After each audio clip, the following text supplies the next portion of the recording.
Welcome back to the county seat. We're having what I guess I would have to call a robust discussion about a study that came out of the Huntsman School of Business with some contributions from SUU called Environmental Trends, the Economic Costs of Wilderness. The three authors are here with us today. And we were just before the commercial break, which, by the way, if you've missed the show to this point, you can catch on our website, and you can watch it in its entirety, thecountyseat.tv. So, Ryan, we were just at a point where we were talking about the fact that there are trade-offs every time you make an acre of wilderness. Right. Let's talk about some of those. Okay. Yeah, no, trade-offs it's an important concept whenever you think about anything government does. Anytime government takes an action, something else can't be done or something else happens. And when you designate wilderness, you're necessarily taking that land out of production for a whole host of other things, regardless of whether they were happening now. And so it's something like what happens in the Grand Staircase, where you create a national monument, you lock it down, and suddenly all the sort of energy development projects are foreclosed in there. And that's a real cost that communities have to bear. And if we don't think about those costs when we designate wilderness, we will tend to end up with far more wilderness than we might if the costs were more evenly spread out among the whole U.S. What's the range? I mean, you know, energy is something people think of, but what are the impacts on grazing, transportation to support grazing, things like that? It's important to consider that wilderness is the most restrictive of all public land designations. So when the Wilderness Act of 1964 is passed, Congress exempts a whole bunch of activities. Included in that is logging.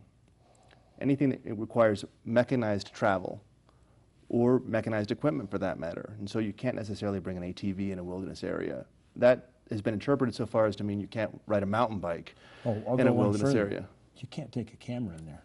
Sure. The movie camera's got moving parts. In fact, I recreate in wilderness some. I was in the Uintas once, and a forest ranger came up and questioned the use of my GPS as being against the spirit of the Wilderness Act. Now, it's interesting. I mean, I don't think he's right about that. Nonetheless, you've got to understand that when you make a wilderness area, you are saying forever, in perpetuity, that these uses of land will be forever off the table. And on a national level, a lot of people like this, because then we can feel good about having this protected forever. At a local level, these are the people most connected with the land. And so when you talk about your ability to ride on an ATV to visit your cows, or in some cases even the ability to range cows has been questioned by federal courts in wilderness areas. And so there may be substantial impacts. You've been kind of quiet on this, Randy. Everybody's heard the arguments for and against wilderness. What we're just saying is there are trade-offs, so pay attention. If you want more wilderness and don't want to impose all the costs on the local residents, you need to maybe change the way things are done. Maybe do some trade-offs, like the Washington County Lands Bill at least took some areas and said, you can now develop on these. It created some hard release for wilderness lands so that you could do other things on it. It created other, other wilderness areas added to them, but it at least was done in a way that paid attention to local people, which is a complete change.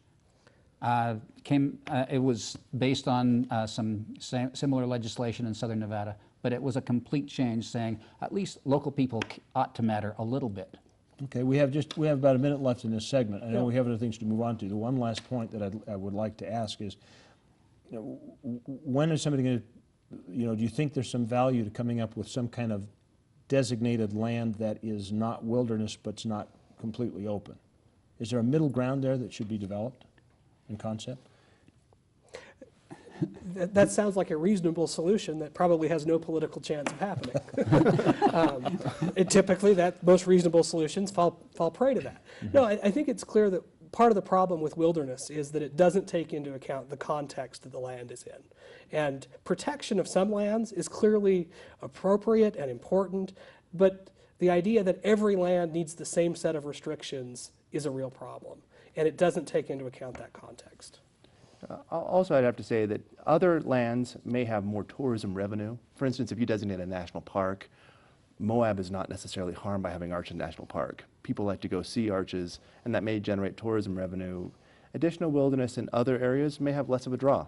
It's harder to get to, and it only applies to a certain number of people. You can't drive your RV through a wilderness area to observe it. Argument long time made. Listen, we want to come back here in just a minute. We'd like to wrap up with talking about how this report and this summary fits in the context of other research being done. I think you'll want to stay tuned for that. We'll be back in just a minute with the rest of the county seat.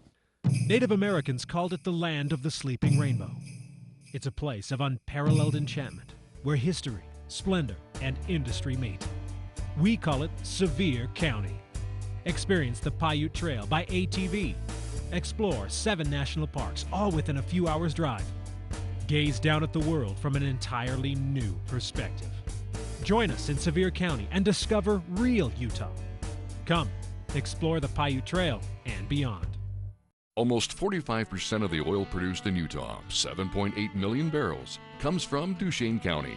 That oil feeds our state economy, provides job growth, and supports local business. Here in Duchesne County, we're working to make Utah an economic, cultural, and technological leader. Whether you're here for business or pleasure, Duchesne County will welcome you with open arms and invite you to explore all the beauty of the Uinta Mountains. Duchesne County, close enough for business, far enough to get away. So, what brings you to town?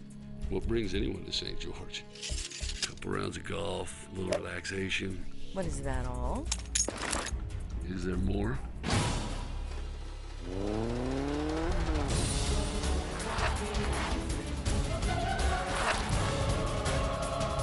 In a retirement community? Should have stuck with the back nine.